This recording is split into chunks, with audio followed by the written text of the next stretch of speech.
Thank you so much for being here today. I hope you're having a wonderful day wherever you are in the world. Now, today we're focusing on the topic of building a facilitation and training business. This has been something that I have loved. To be honest, like ever since I've left my corporate job, I just love the challenge of building brand, building awareness, getting out proposals, talking to people. It's a great leap. And I think a lot of the time we have these assumptions on what that would look like for you as a business owner. And I know I certainly thought I needed to do things like cold call people and really get uncomfortable and in terms of my marketing, have the best one-liners and just be on social media all of the time. So those are assumptions. You might have your own. And my guest today shares that there are actually other ways that you can build your training business, which doesn't rely on what we traditionally think that we should do. My guest today is Mark Garrett Hayes, and Mark is the founder of trainingbusiness.com, which is a startup media and education platform serving you and I, facilitators, trainers, coaches, consultants, learning and development consultants, and human development experts around the world to start, scale, and grow their business. You'll love this one. Now, onto the show. I am delighted to welcome onto the podcast Mark Garrett Hayes. Mark, thank you so much for joining us today.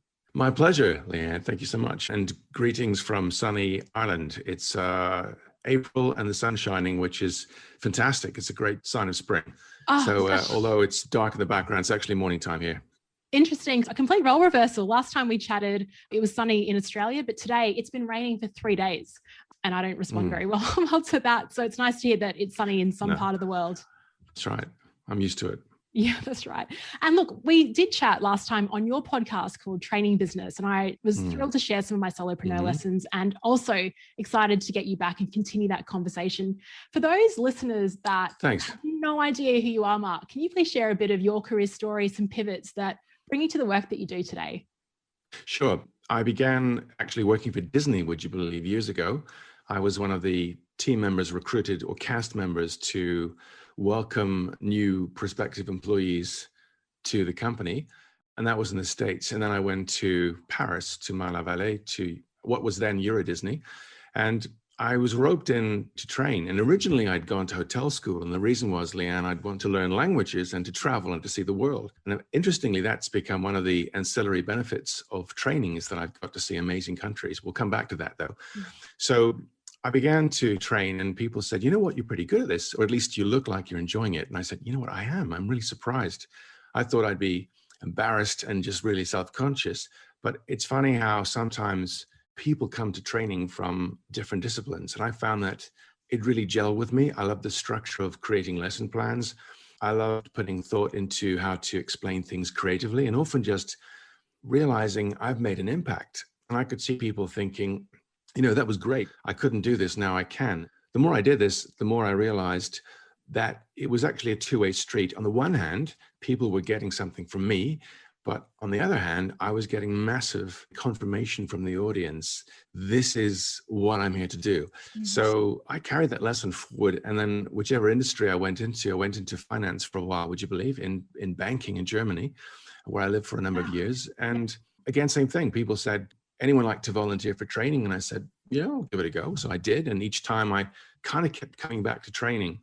And I finally realized this is the thing for me. It's what I should be doing. It's what I love to do. It's what people tell me I'm good at doing. So I went then to work for a FinTech company. So from finance to FinTech, and same thing again, gravitated towards training. So every time I've kind of come away from training, I've kind of ended back up in training. And my mother was a teacher. Both my grandparents, my grandfathers on both sides were teachers. And for some reason, it was in the blood. I just love what I do. And then I decided to start a podcast, trainingbusiness.com, and to interview people who love training like you do. And I'm having a ball. Yeah, that's it. That's so cool. So far. Yeah, I mean, just your career history, the different industries that you've worked in. Surely you would have thought when you were younger and you worked for Disney in that role, how can life be better than this? Was it that good a role in person as it seems to be on paper, working in that cast role for Disney? It was. You know why? Because the more and more I worked with people, particularly in the States, they were careerists. They were people who'd grown up with the mouse. They'd always loved Disney and it was in the blood. So it's a cultural thing. And people, when they came to work on their first day, had smiles up to here. They were just so thrilled to be working for the mouse. We're talking about the characters. And that's one of the things that we had to do as people training prospective cast members. We had to learn how to exude this Disney kind of instinct. So we almost have to rehearse all the names. We'd have character breakfasts. We'd have Pluto coming in to say hi, well, without speaking. And it was really a way of life. It was just a massive privilege to be around people who loved just working for this company. And they wore their badges of 15, 20 years work history proudly. And I can say it's probably the most impressive company I've worked for. One of my favorite films is Beauty and the Beast. I admit that awesome. freely. Yeah, that's cool. I love all the characters. So yeah.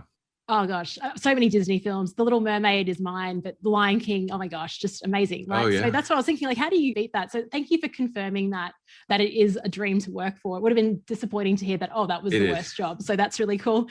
What's also great about your story is that as you were talking, you said, I went to all these different companies and they said, oh, we need someone in training. And you put your hand up and you kept saying, yeah, I'll do it. Just talk us through that and the opportunities that you found yourself getting because you were willing to put your hand up. Did you feel like you were ready? Were you always prepared when you put your hand up, or was it a bit of a stretch for you? Yeah, great question, Leanne. And I think that for many people listening, it's often this voice in the head which says, I have to be prepared. I have to be the subject matter expert. I've got to know more than the audience. That's not true. I have to be willing to stand up. And I think if you want to stand out, you have to stand up. And many people have said to me, when they master public speaking, when they finally get on their feet and communicate, they're noticeable and they're noticed. People then remember that person and the way they made them feel. And it's the art of communication. So you don't have to know everything about the subject. You don't have to know more than the audience, but you've to just be able to communicate something with passion. That, I think, is key. If you're willing to take the risk, and everyone screws up, everyone stuffs up, as you say in Australia, everyone has a learning curve. And sometimes the curve's like this. But when you take a leap of faith and you jump in front of people and you say, you know what, let's walk through this together, and you become a kind of a point of reference. You're not necessarily the point of attention, but you can create and facilitate an experience where people come away thinking, that was amazing. Would you do this again? And this happened to me.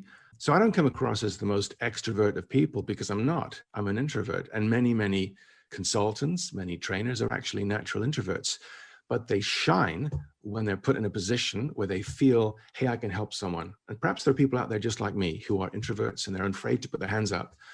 I can make them feel comfortable because I recognize what it's like to be one of those introverts creeping along in the background, those lurkers. Yeah, I love that. I am an extrovert. I still get those feelings of nerves when I feel like maybe this is a bit of a stretch. And so it's really comforting to hear that. I love that phrase, stand out. To stand out, you have to stand up.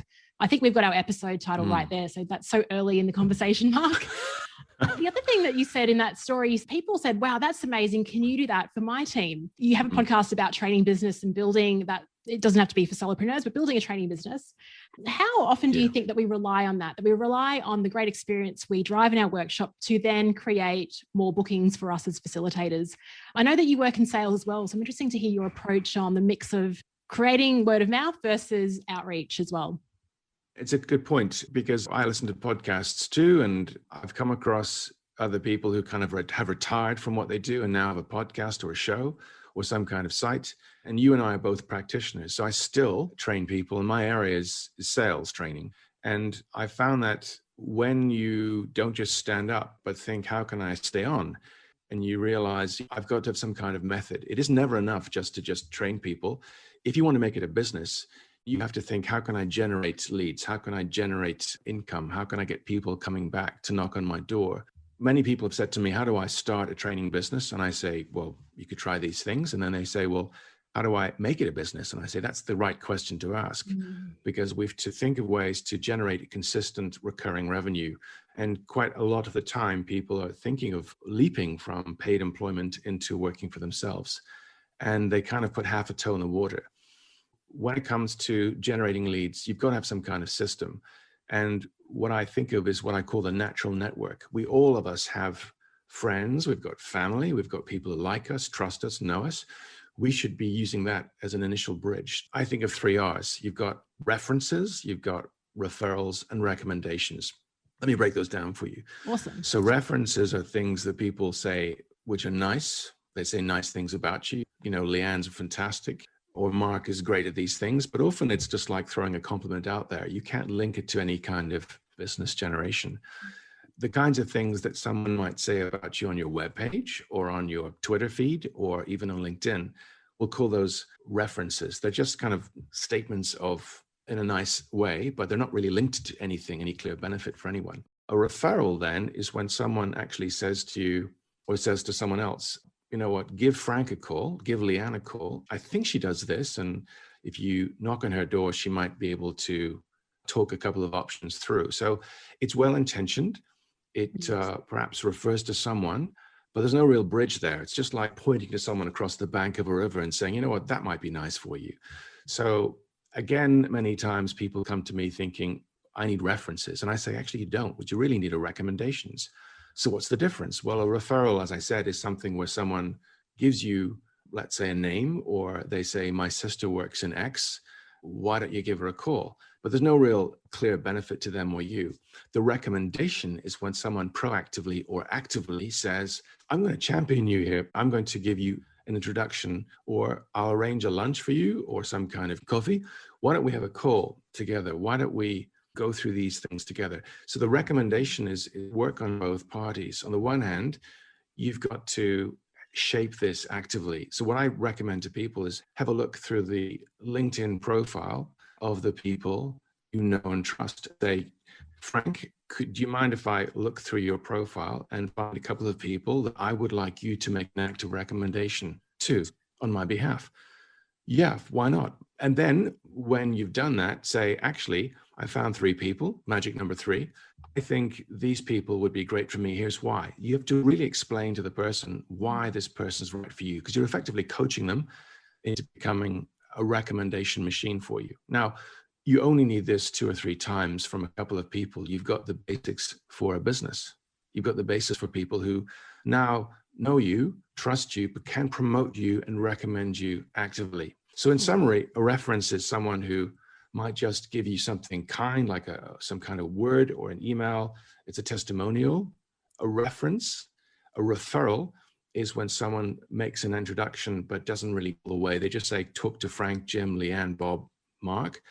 And a recommendation is when you involve yourself in shaping what this person needs to be able to recommend you. You give them a clear idea of the avatar or person to recommend you, and you also get them involved in helping to recommend you. So here's what I need you to do. Here's the way I need you to introduce me.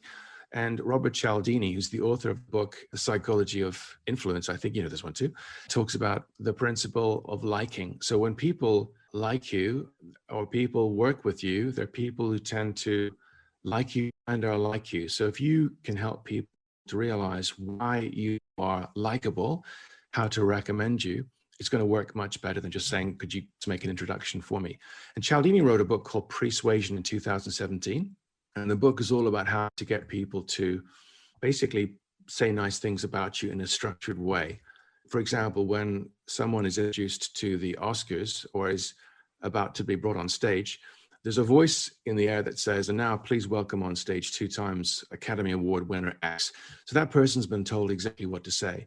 So a recommendation has these hallmarks. It's someone who knows you, trusts you, likes you. But they're also willing to listen to you, be coached by you, so they can actually act as a bridge for you and help you to be introduced to the right person. When I think of the people who recommended me, or I could describe accurately as recommenders, there's about 6 or 7 of them. The rest are just references and referrals. Oh gosh, I love this. Thank you for getting into the detail and giving us numbers. Like you need 3 people. And it sounds like the references, they're quite passive. The recommendations, it's more of an active role. But you're also sort of busting a myth here.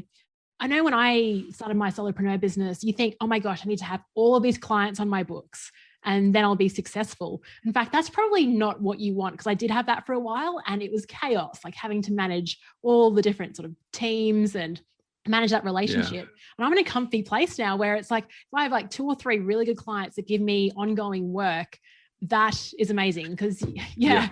And so The power in tiny numbers is actually good. And the fact that you've said you've got 6 people in your corner and that's all you need, I think is extremely reassuring to people that want to start their business. I know you said you're a sales trainer, so you've obviously incorporated this stuff into the work that you do with training businesses, but you've got these amazing frameworks here. I love that you've got this IP, like it's really easy to remember, Mark. So how did you capture your IP when it comes to this type of work? What I find quite useful when it comes to lead generation is what I call lead qualification. You have to be very clear on how you're going to qualify someone. So if you go lifting the phones and start calling people willy-nilly without thinking, what does a lead look like? What does a person who meets my requirements, my criteria look like? What do they do? What decisions do they make, etc.? When I'm thinking of all the frameworks I use, I can say perhaps only 2 or 3 of them are mine. The rest have just been borrowed and modified. And I think that's true of many trainers. We don't necessarily have all our IP under our name, or at least the stuff we use day to day tends to be, it's been improved, invented by the people. I'm thinking of Wendy Kirkpatrick's or Donald Kirkpatrick's 4-level model of training evaluation. That's something invented by him.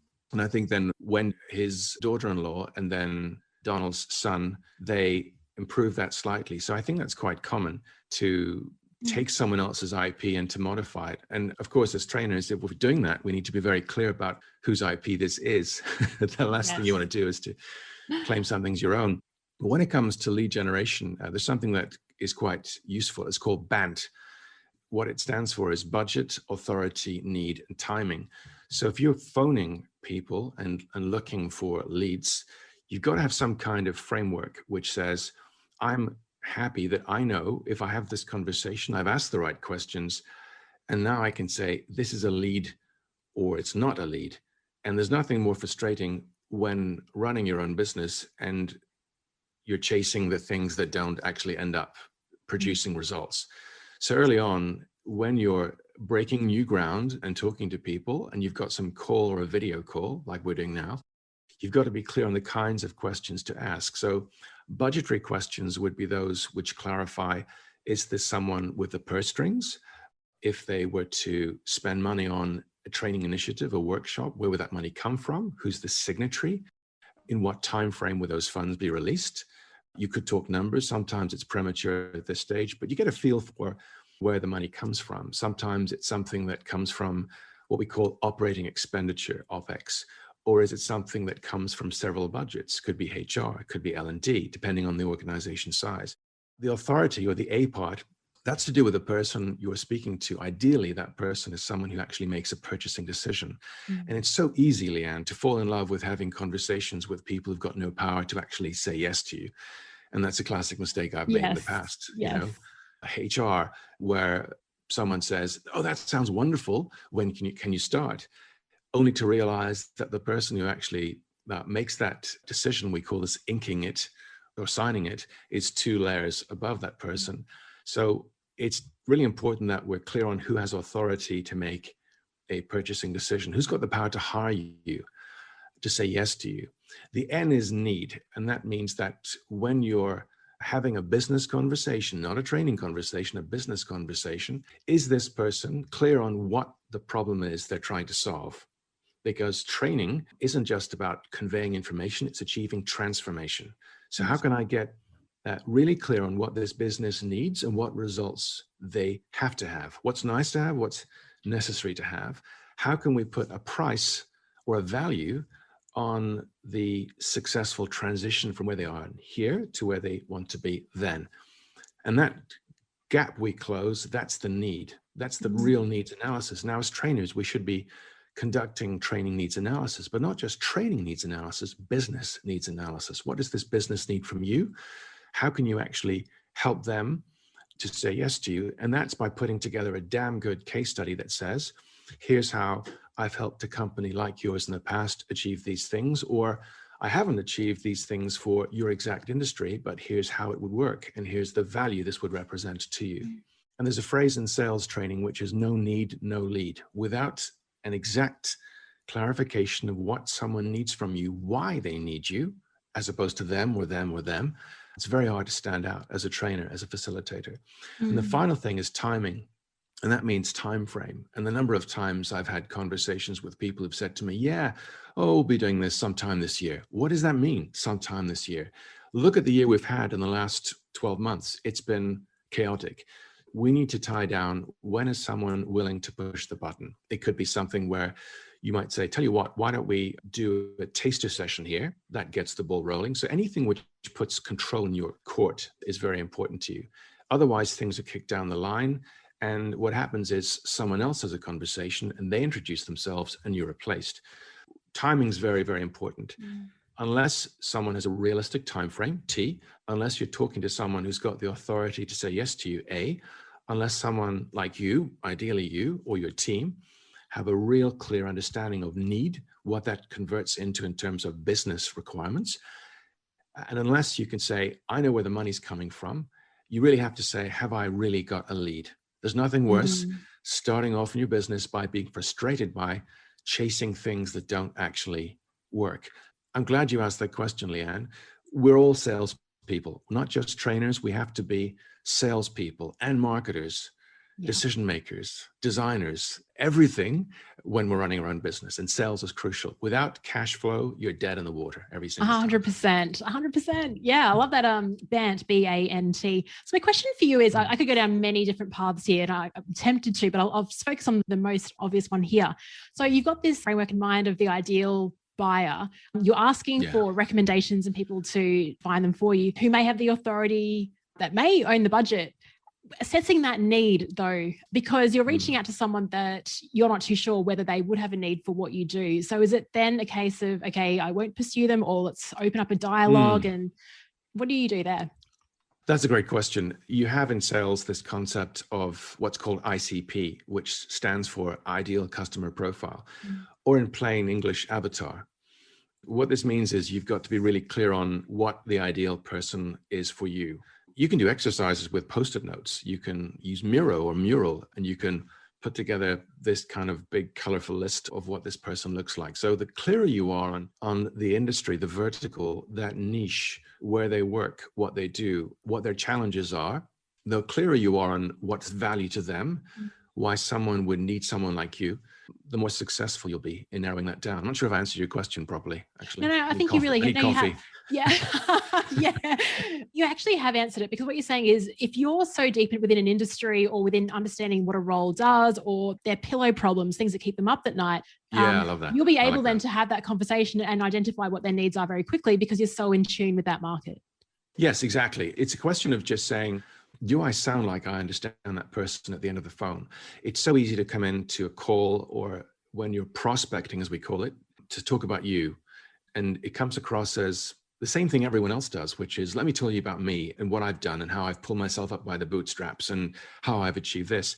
I think of all the calls that I get, or I listen to sales calls as part of my business, and I hear people saying, the first 2 minutes are about them. I just wanted to X. That's all about you. Whereas if you can open a conversation with something you found out about them, something you've listened to on one of their, let's say, videos, or some market report that you've learned about and recently, and it has this impact on them in this way, that is what most people don't do. Most people, when selling themselves, talk about themselves. Yes. Okay, so to sell me, I have to talk about me. No, to sell you, you have to talk about them, all the way around. So think about, how can I begin in a fresh way where I give them some insight, or I share something, we call this a hook, where literally someone goes, whoa, I didn't know that, or that's about to happen. So you move from salesperson to trusted advisor. So they see that you have their interests at heart. And this is the difference between having a generic outreach conversation where we call any number of people, hoping that someone just sees how we can be of value to them, or we think of how we can be of value to them, and then we go find people to talk to. Yeah, I was going to ask you a question about confidence and self-belief, self-worth, but I think you're answering that because you're saying, well, it's not about you and your value that you can bring. And I think this is probably the skill of facilitators. So it's actually, we've got this meta skill in facilitation that we can use in sales, is that with facilitation, it's always about our group. It's not about us. It's about creating the great dynamics within the group. So what you're saying is you can use that same skill and move it to sales, and it's about the person that you're serving and adding, rather than you being like that sage on the stage. Yeah, I like that. Sage on the stage.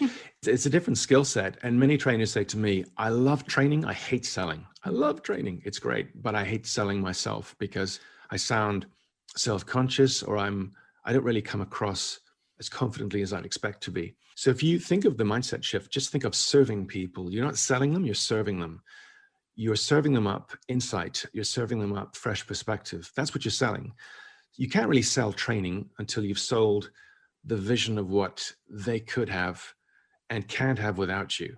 When I think of the people who've made impact me as salespeople, people who've sold me things, they're people who begin by talking about me, not about themselves. We have this triptych, if you will, or three things in communication called ethos, pathos, logos. And what that means is that when we communicate for the first time, we're answering a question in people's heads. Who the hell are you? So ethos, think of the word ethics in English, clarifies what gives you authority to speak on a specific subject.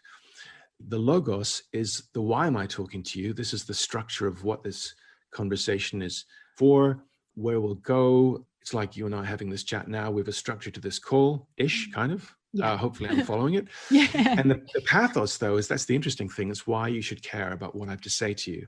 So ethos, logos, pathos. So when you're contacting someone for the first time, think of the emotional connection you can make with that person. What's it like to be in their shoes with their challenges? Which is why I always strive not to connect with HR people initially. I might come back to them in terms of signing off that training agreement or that series of coaching sessions I do.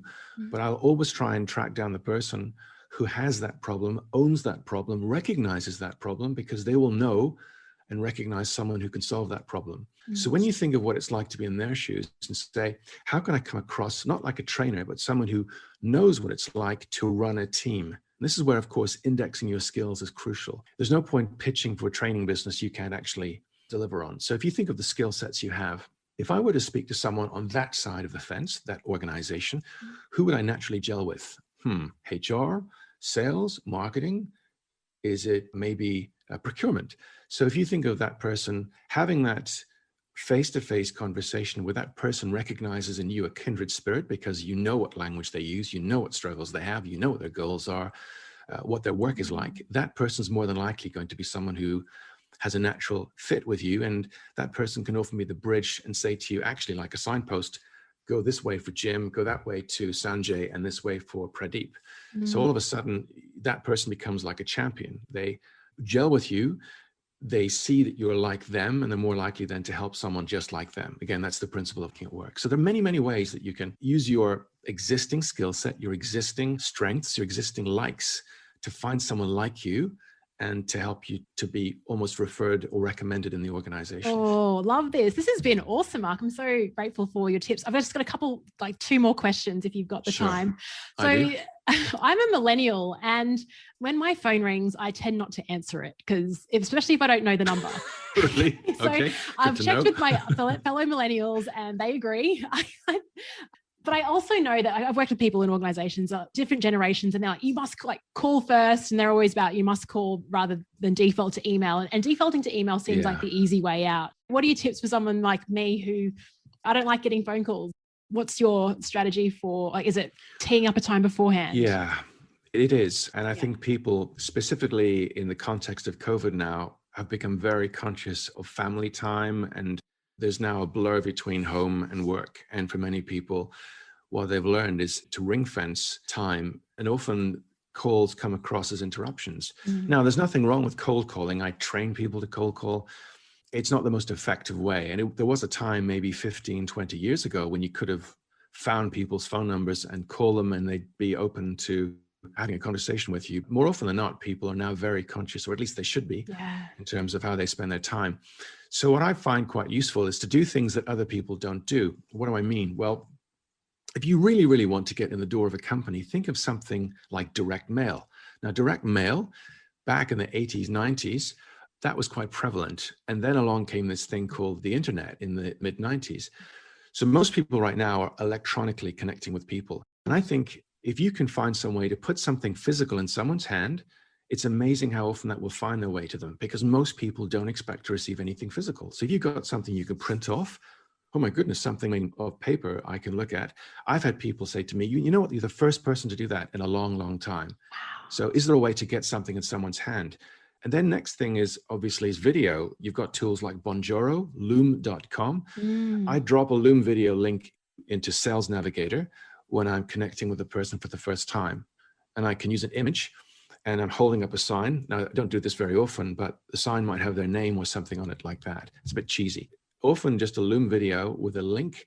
People are curious and they click on this. And in this video, which takes maybe 3 minutes, I explain those 3 things: who the hell I am, why I'm talking to them, why they should care, and some next steps are call to action. And that's really impactful. People often will ignore this, but you don't need to worry about that. You just need enough people to click on the link, and enough people, it's a numbers game, by the way. Yes. To actually say, you know, that was really interesting. And yeah, let's talk. It's often about creating that perception of being inventive, of creative. I've looked at your Twitter feed. I found this thing today, and that got me thinking, actually, Jim. And you know what? On the basis of what I've done recently, I think it would make sense to talk for these 3 reasons. Bang, bang, bang. Just 3, not 4, not 5, not 6, 3. 3 is a nice number. It's brain friendly. A, B, C, 1, 2, 3. So people love things in 3s. So if you do that, just those 2 things, like direct mail, and then something like a video, personalized, using loom.com, first 5 minutes are free of every call, of every video, you'd be amazed how impactful that can be for some people. Oh my Just gosh. do things that other people aren't doing. Yeah. Okay? Well, it's so funny that you talk about that philosophy, Mark, because like you said, I mean, that's what I talk about in my podcast, is creating unpredictable workshop experiences that predictably work. Yeah. You're saying the same thing, like just do it with your outreach, just be unpredictable. And I love how traditional modes of connecting like direct mail are so unique right now. I mean, imagine even handwriting something that people would be like, oh my gosh, yet they have time to do that. Wow. Now, if you go too far, it looks like Murder, She Wrote or some, 80s rerun where it's like, dear XYZ. We're not saying, go full school, old school. What we're saying is just do something different, where you print something off, you personalize something in some way. In this mass age of outreach where it's so easy to just ping someone, call someone, if you take the time to be thoughtful, to be resourceful, it's amazing the impact that creates, because people think the outreach wasn't so impactful, but what actually got me was the fact that you took the trouble to do this. That's what sold me. It's like you said, you had me at hello. You had me at direct mail. You had me at direct. Well, yeah, and the whole thing on, you see TikTok videos of people unboxing things. So it's quite ceremonial when you get something physical. I'm really excited now to do some outreach. I think you've made this, when you talk about being creative in your approach, that really resonates with me. And I'm positive it's going to resonate with a ton of our listeners who have decided to be facilitators because they want to be creative and have variety. Yeah. So thanks for taking the sting away from sales. I think that's what you've really done on this call in a really have fun with it, Leanne. I think just final thoughts here. Don't call it sales. If that sets off a trigger in your mind where you think, oh my God, I've got to be a cheesy salesperson. I've got to lead with myself first. Lead with them. Do what you do as a facilitator. Put them first. Think of your user. Think of the conversation as a user experience over the phone, over video. How can you do this in a way that you come away feeling good about yourself? You've put some thought. I mean, you wouldn't train anyone, nor would I, Leanne, without putting thought into the experience that they want from you. You'd research their organization. You'd find out about the people in the room, perhaps conduct some kind of survey before you train them, all of these things. Yeah. And you'd conduct some kind of session with yourself to plan an impactful workshop or training. Do the same thing when it comes to sales. Just think of having a great conversation where you're comfortable that you're going to be helpful and resourceful and useful, and then flip that on its head. It isn't a sales conversation anymore. It's a service conversation. Yeah. Be servant leaders. You've got to serve before you deserve. Oh, awesome. You've got some awesome one-liners here. I can't wait to... That's my IP, by the way. That's your IP. Awesome. All right. We'll make sure we get that quoted to you, Mark. Thank you so much for sharing all of this. I think it's been absolutely packed with value. You've just shown us what it's like to serve. So thank you. If our listeners would love to reach out to you, listen to your show, connect with you more, where can we send them, Mark? Yeah, thanks, Leanne. Well, apart from the obvious, I guess, LinkedIn, Mark Garrett Hayes. You can find me simply on trainingbusiness.com. And the podcast's been running for 2 years. The website was up, then down again, up again, down again, but it's going up again in May. Mark@trainingbusiness.com, or simply check out the podcast. And Leanne's a fantastic podcast too. So if you're listening to my show, you should be listening to Leanne's, and maybe vice versa. So thank you for my opportunity to speak to your audience. And just final thoughts, just if you're thinking of making the jump into training, take your cue from Leanne. Take your cue from people just like you. It's a wonderful profession. Yes. It's a privilege to do what we do, Leanne. I'm sure you agree. Oh, 100%. We didn't even talk about the world travel. Not that it's too relevant now, but yeah.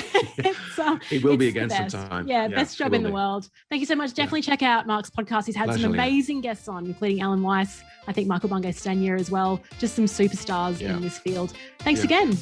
Pleasure, Leanne. Take care.